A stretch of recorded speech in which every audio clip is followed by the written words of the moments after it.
But first of all, let's just look at the overall shape and character of the person. We have here an air hand. This is a square palm with long, splayed out fingers. The thumb is, it's very sort of set apart from the rest of the palm. There's a good angle here. It's a strong thumb. It's a little bit stiff, but it's certainly low down, sign of a bit of a humanitarian, a bit of a lover as well. The strength of the thumb certainly shows that there's a lot of ideas, but also a great deal of determination to action these ideas. The mount of Venus is incredibly large, and it shows a great strength of character, a very charismatic, big personality. The splayed outward fingers really show someone who is outgoing, but also someone who's explorative. Luna is also very well developed. Now, when you, when you have a large Venus mount as well as a large Luna, it kind of creates this a wide girth to the base of the palm, broad-based palm, and this creates a very an inventive sort of mind, someone who's willing to try new things, to try out the conventional things, but then to rework, to rewrite. This is the sort of person who'll read the rule book, but then rewrite them. And this sort of explorative, outgoing, inquisitive mind, which is quite common trait of an airhound, really, very sort of concept, ideas, philosophical mind. It's sort of one of the key traits, really, but to explore and then to reinvent are really some interesting key traits here. Now, diplomacy skills are seen in this thumb by the curvature of the logic here. Diplomacy skills are also seen in the curvature of the little finger as it sort of wilts in towards Apollo, but also the length of the overall headline. It's a long headline. A headline, the average length of a headline is to stop somewhere underneath Apollo, but this person's headline actually reaches underneath Mercury. And so the overall length of the Mercury line and the headline shows here a great intelligence. The distance between Apollo and Saturn certainly shows someone who is a bit of a lone worker, someone who, and although this is an outgoing, big personality, they work best alone. Everything here points towards someone who is interested in exploring. Now, when all of the fingers curve towards one finger in particular, it points towards um, all of the traits of that one finger being the most sort of upright in that person. And with this person, that's Apollo, so that makes them uh, an Apollonian. I think that's how you'd say it. So, in other words, this person really relies on their talents, their skills, their personality, and their achievements.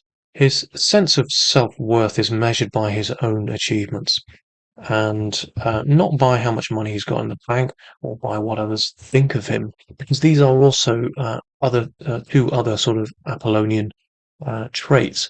But for this person, it's much more about achievements. And the other thing to mention here is, and you can only just see it, Apollo leans ever so slightly in towards Saturn, and this shows us consideration for others, as well as there's other signs here that do that as well. In particular, these short vertical lines here on the mount of Mercury, and this is known as the healing stigmata, and you'll always see this on the hands of people who are willing to help others. The sheer length of the Mercury finger is really telling of this person's capability to learn and vocalize. There's no doubt here that this person has strong persuasive skills. Mercury is the god of communication, the deceiver, the trickster god, and our ability to persuade others is certainly tied in with that. And it's really shown again by the length of the well-developed tip of Mercury and just how it sort of leans in. It's almost like a sort of club. If you look, it's weighty at the end there, and it shows a real strength of those again vocal skills. Now, the most common type of fingerprint pattern is the loop, and you'll see it in this direction. That's the most common direction to point towards the thumb. When it points away from the thumb, it's a radial loop, and this is much more um, profound. It's much more rare, and this person has loops on all their fingers, highly adaptable. The index finger has this radial loop, and this shows someone who is their own worst critic. And yeah, notice that there's a wasting here, slight wasting of the second phalanx of Apollo. This is an ability to to uh, to really sort of be critical. So this shows an inability to take criticism, as well as this highly sort of individualistic nature. And so they're not very good at taking criticism, partly because they're their own worst critic anyway. They're extremely good at self-analyzing and discovering the things that they're not good at themselves. They don't need someone else to criticize them. They're perfectly capable of doing that themselves. One of the most profound and fascinating things about this part is this skin ridge pattern right here, low down on Luna. In dermatoglyphics, this is known as a sensitivity loop. It's close to a memory loop, but this is more uh, closely connected with ancestral memories, deep-rooted, long-term memories. And the reason why this is fascinating to me is because you'll see this on the palms of palmists. You'll see it on the palms of psychologists, astrologers, people who lead in sort of healing and guidance, counseling, life coaches.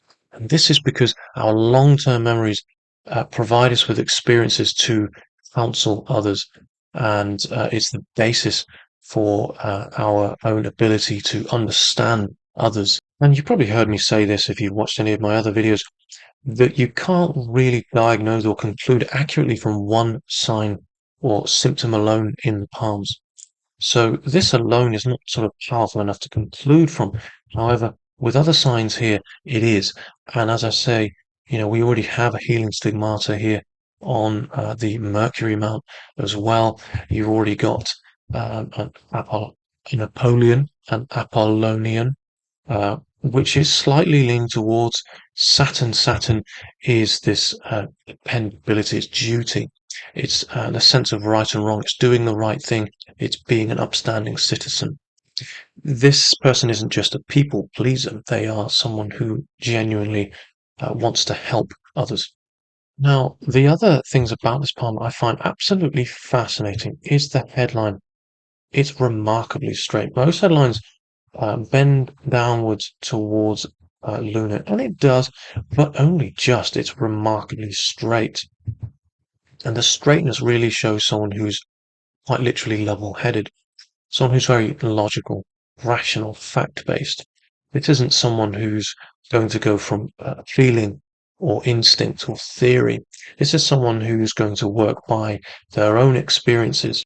This is someone who's going to act without delay. They're going to shoot straight. They're going to go, work directly towards their goal without that. They're highly focused.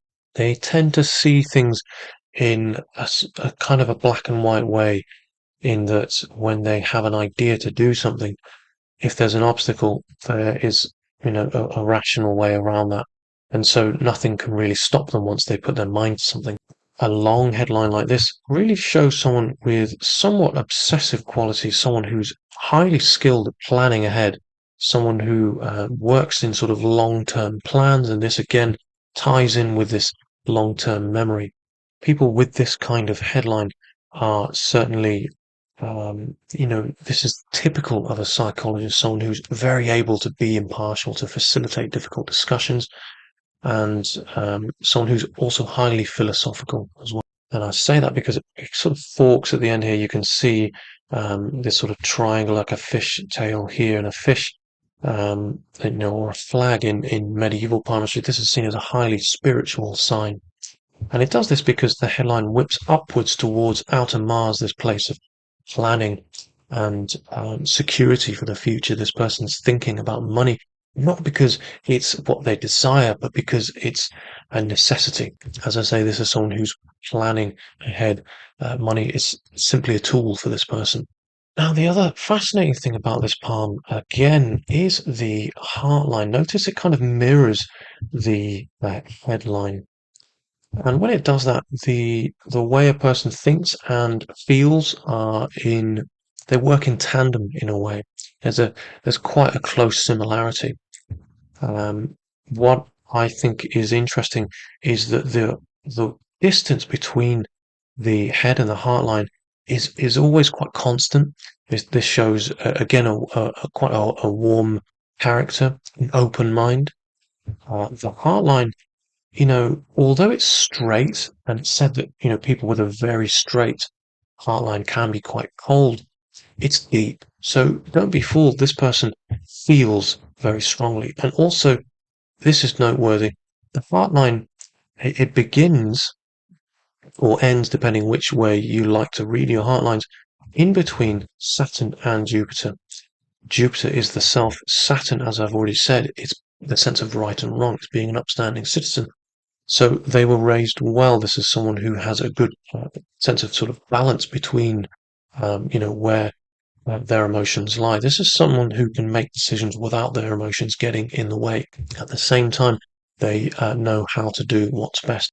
Someone with this kind of straight, heart line is someone whose love language is more an act, a physical act, a practical act of spending time, effort, buying someone something or doing something for someone, spending time with them. This is their love language rather than physical affection, rather than writing a poem. This is someone who shows up. And with everything else combined here, it's likely this person will um, they won't be with someone unless they are 100% certain that it's right for both them and the potential partner. So it's likely that this sort of person will quite happily stay single until the right person comes along, and it's possible that the right person may never come along. However, I have seen that someone is just around the corner for this person, and it will be their forever person. I'll get into that in a little bit. But what's interesting about this sort of person is that they will likely see this person and consider greatly at length, great thought and consideration as to whether or not they are right for them and choose them. And really, whoever that person is honored because once this person is chosen, they will be forever honored. Now take a look at the lifeline. It swings out towards, it creates this massive expanse of Venus.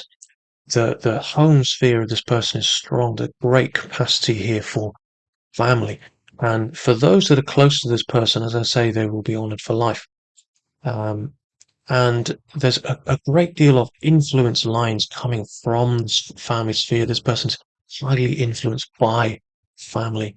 And this again ties in with his deep-rooted memories. This person is highly inspired by those close to home.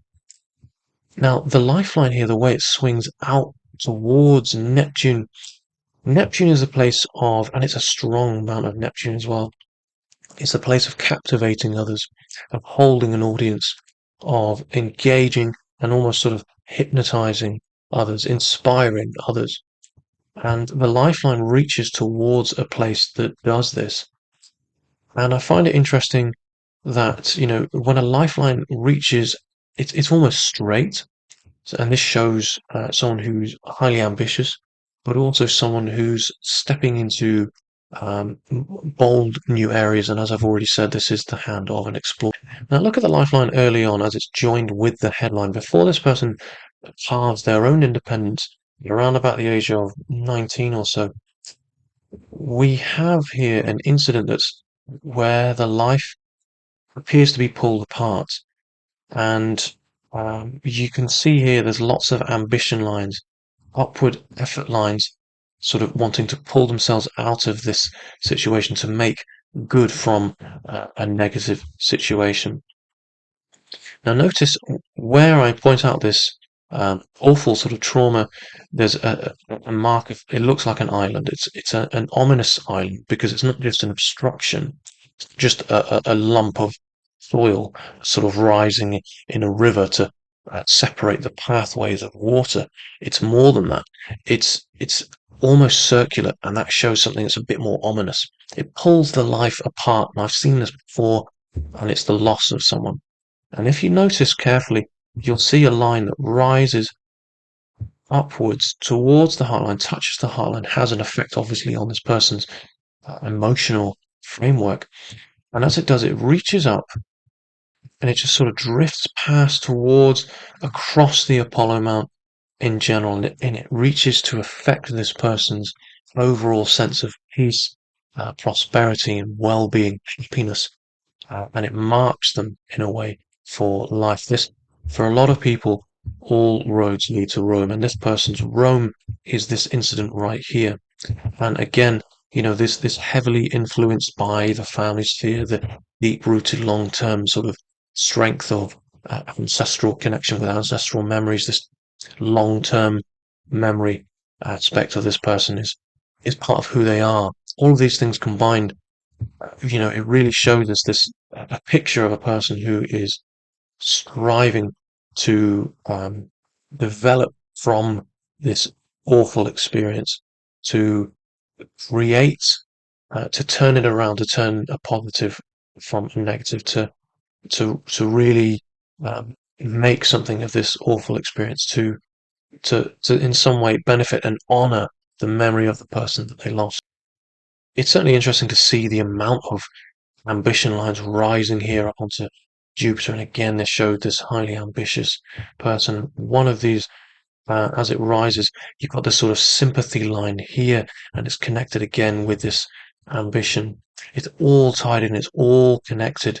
So this early loss here marks the pursuit of greatness, and it happens at about the age of 15.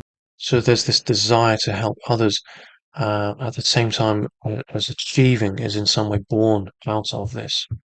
Now, if you've seen my other videos on squares on the lifeline, you'll know that squares on the lifeline or inside of the lifeline, on the right hand in particular, the right hand shows us what's material, practical, external. It shows isolation from society, and it's normally in the case of hospitalization or imprisonment, but there are some exceptions. And if you notice here, you've got the lifeline, and it actually overlaps here. And when a lifeline overlaps, it shows they are living outside of their original environment. So the fact that we've got here squares on the inside of the lifeline, but this person has moved away, it's showing that they're isolated, but they've somehow moved at the same time. They're moving within isolation.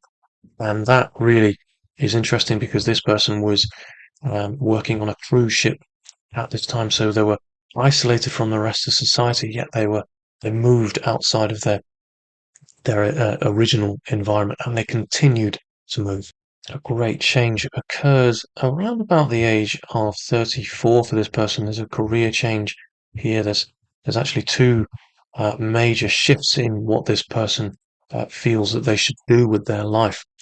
And being that this is someone who is quite a sort of grounded planner, when they make a change, it's quite it's dead set in stone.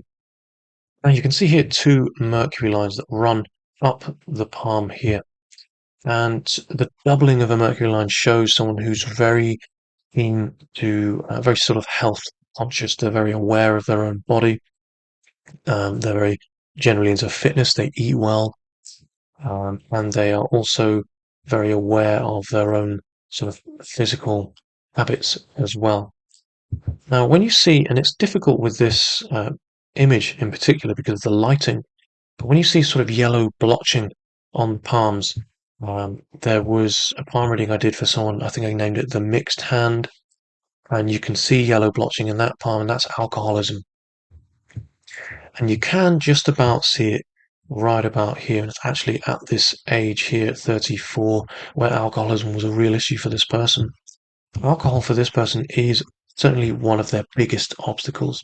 For this person, it has been in the past some sort of coping strategy, and this is partly because of a mild inferiority complex, and that's noted by, I wouldn't say this is a short Jupiter, but you can see the sort of bending in slightly. That's a slightly sort of self-critical nature, as well as that, as well as the wasting of the second phalanx of Apollo, and these, provide a need to cope with their own feelings of inadequacy and actually think they do it themselves. There's the third basal, phalanx of Jupiter is also quite wide as well. It's a mild inferiority complex, and that's likely, um, dealt with by this at times alcoholism, and that's also partly why we have a doubling of the Mercury line as well. It's this sort of self-understanding, self-awareness of this as an issue as well.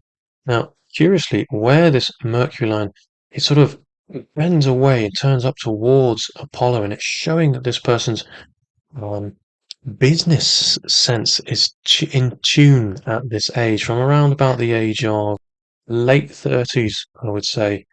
Um, and it's interesting because money at this time doesn't appear to be incredible, but as I say, money doesn't, it's not success to this person. That's just not how this person works. So in fact, if this person is investing a lot of their time into something and they're not able to earn as much money because of that, that might be they're feeling more successful because of the way things are working out for them. They realize that the time they're putting into something is going to pay off in the long run. And it certainly will. Now, people with this sort of width of arm generally are quite broad-shouldered, and from 40 onwards, there's a greater chance of having heart issues as a result. And I believe this person may well have some hereditary heart issues anyway. And I think at age 50, there could be some heart problems. So I highly recommend um, hawthorn extract and some sort of multi-cardio vitamin supplements as well, just to kind of help support the cardiac system. Now, if you look really closely, just next to the Mercury mount, you've got here attachment lines or union lines, marriage lines, as they're sometimes referred to, relationship lines. Now, the first one here, you can see it in this person's 20s, but just around the corner for this person, around about the age of 40 or so, this person is about to meet their forever person. This union will really help inspire this person, and their success will really start to grow from this time onwards. In particular, in their early 50s, success will really flourish for this person.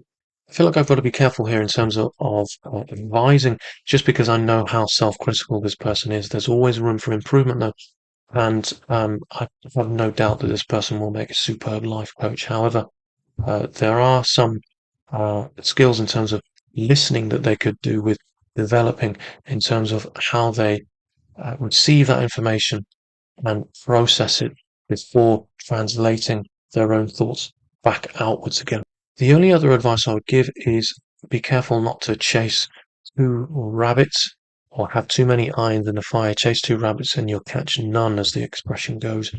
And sometimes it's best to focus on one project. And if this person does that, I have no doubt with their laser precision focus, they will be more successful. And as this person already knows, alcohol is their one and only biggest opponent in life. And it's important that this is never used as a coping strategy. It's not a friend. So that's it for this reading. Let me know what your thoughts are. I've tried to be concise about this one and do things in a slightly different way. I've got completely different um, setup now. So thank you for watching, and please subscribe.